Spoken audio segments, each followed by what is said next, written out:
I'm going to be changing out a bearing hub. I've already got the tire off, to a 2003 four-wheel drive Avalanche. I'm going to go through the list of tools you're going to need because this is the second one. I've just done the other side, so I've got all the tools sitting right here that I needed, and I'm going to go through some tools that probably don't make other lists, but that made mine that's going to help you out. Of course, taking the wheel off, that's a 7/8 socket, no big deal. Something you're going to have. This is a T55 Torx. No getting around that, no other substitutes. That's the only one there is for that. Something else you're going to have is a 18mm socket. Doesn't have to be deep well. This one is, but you cannot use a 11/16 or a 3/4. They're too small or too big. Next, you're going to need a 15mm socket. You'll have to have that one because the 5/8 and the 9/16 are again too small or too big. A 15mm offset wrench would be a good thing to have. You can have a flat wrench, but closed in would probably be the best thing to have. Also, here's the one you probably don't have in your toolbox. This is a 1 3/8 socket. It also subs with a 35mm socket.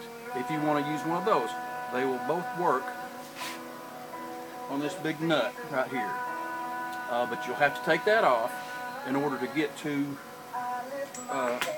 your hub. I also want you to get about 2 feet of wire, real thick wire, so you can hang your caliper with. You don't want that falling on your foot or falling off and breaking. If you have any pneumatic tools, great. That's something that will help you out. One other thing, if you're doing this by yourself, and if you've got some kind of a big pipe around, this is a big spade for digging, and this will come in helpful when you try to turn that gigantic nut there on that hub and can't get any leverage on it, and you're trying to turn it while you're trying to keep it still. You'll need that.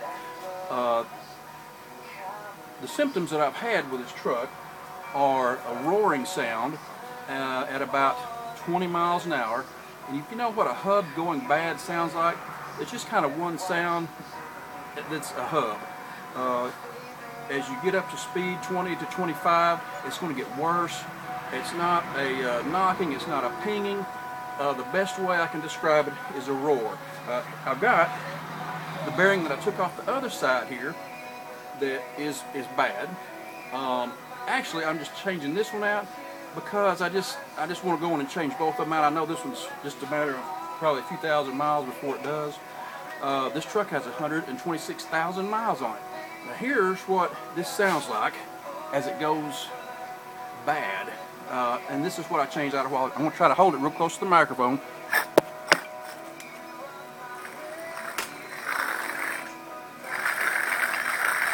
Okay, so now imagine another 3,000 pounds on that bearing, and it's just going to be roaring as you travel, and it's especially worse as you get up to speed.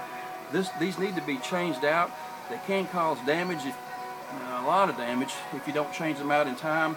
They can get hot, pull you can lose steering in a wheel, you end up in a ditch. Typical bearings, this one is a brand name, it's a Moog. I bought it because I want to have this truck a long time, and it has a 3-year warranty.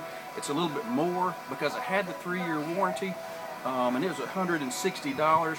Now they offered me I'm going to call it a non-name brand bearing, the parts store bearing that they have that's just a 1-year warranty, and it was about $15. So just whatever you want to do. I just elected to buy the more expensive one just because I'm going to have this truck a long time. If I were about to sell it, I probably would have bought the cheaper one. If you'd like to go through the rest of this with me, I'm going to start digging in here. I'm going to have to make another video to do this because I'm going to have to take this off of my mount up here and then probably hold it by hand to show you exactly what is going on and what tool that I'm using to do it. So stay tuned for the next video. This is an 03 four-wheel drive Avalanche front hub. I'm going to be changing it out.